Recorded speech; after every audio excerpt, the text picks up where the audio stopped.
कितने की प्रॉपर्टी है वो? क्या 25 लाख की? हाँ हाँ ठीक है, मैं 25 लाख रुपए लेकर के आता हूं। आप जो है उस सौदे को डन मानिए, ठीक है? हाँ मैं पहुंच रहा हूं। अरे नोट ही गिन गिन के रख रहा हूं मैं उसमें। हाँ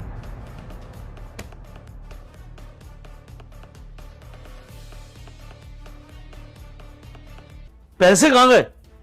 ठीक है, मैं बाद में बात करता हूं आपसे।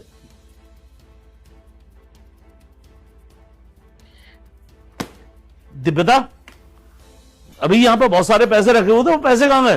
पता नहीं पापा जी, मैं तो ये देख रही थी कि हमारे घर की ये वाली जो लाइट है वो उस वाली लाइट से थोड़ी कम रोशनी दे रही है। नहीं अच्छा, तेरे को यहां पे जो है 24.5 लाख रुपए गायब हो गए और तेरे को वो लाइट दिखाई दे रही है?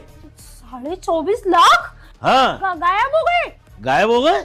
यहाँ टेबल अभी तो रखे थे और तू ही बैठी है यहाँ पे और मैं हूँ, अभी तो और कोई है भी नहीं। पापा जी आप क्या कहना चाहते हैं? मैं चोर हूँ? आप अपने घर की बहू के ऊपर इतना बड़ा इल्जाम लगा रहे हैं, आपको शर्म नहीं आती?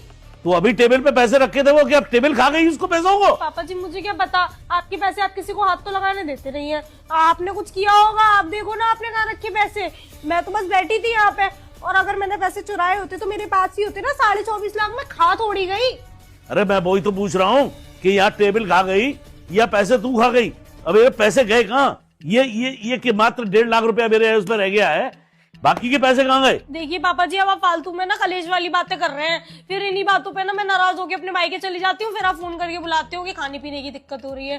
देखो मैंने कोई चोरी नहीं की है, मैं शांति से यहाँ पे बैठी हुई थी। अगर मैंने पैसे चुराए होते तो मेरे हाथ में होते, मेरी जेब में होते, कहीं तो होते।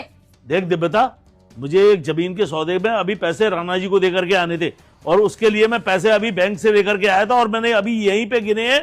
और यहाँ से गिनने के बाद में मैं उनसे फोन पे बात कर रहा हूँ और फोन पे ये देख रहा हूँ तो यहाँ पे वो है ही नहीं। पापा जी मुझे तो पैसे कहाँ से लगे जब तू ही बैठी है यहाँ पे, कोई और तीसरा आदमी नहीं है? पापा जी मुझे तो ऐसा लगता है कि आपको ना बस बहाना चाहिए होता है मुझे खरी खोटी सुनाने का, इसलिए आप खुद ही पैसे कहीं रख के आ गए हो और उसके बाद में मेरे ऊपर इल्जाम लगा रहे हो। मैंने ये नहीं सोचा था कि आप मेरे ऊपर चोरी का इल्जाम लगाओगे। आप आने दो वापस अपने बेटे को, मैं बताऊंगी उनको कि आप किस तरीके से उनकी पीठ पीछे मेरे ऊपर चोरी का इल्जाम लगाते हो। हाँ तो आने दो मेरे बेटे को, अभी मैं जो है ना पुलिस में रिपोर्ट करता हूँ। बाबूजी आपके पैसे कहीं नहीं गए, यही है पैसे। तुझे कैसे मालूम है? वहां से खड़ा होकर देख रहा था मैं, ये कैसे पैसे गायब हो रहे हैं। अच्छा हाँ मैम साहब, नहीं बताऊं या अभी बता दोगी? क्या बकवास कर रहा है पापा जी? मुझे तो ऐसा लगता है यही चोर है, इसने पैसे चुरा लिए यहाँ पर आके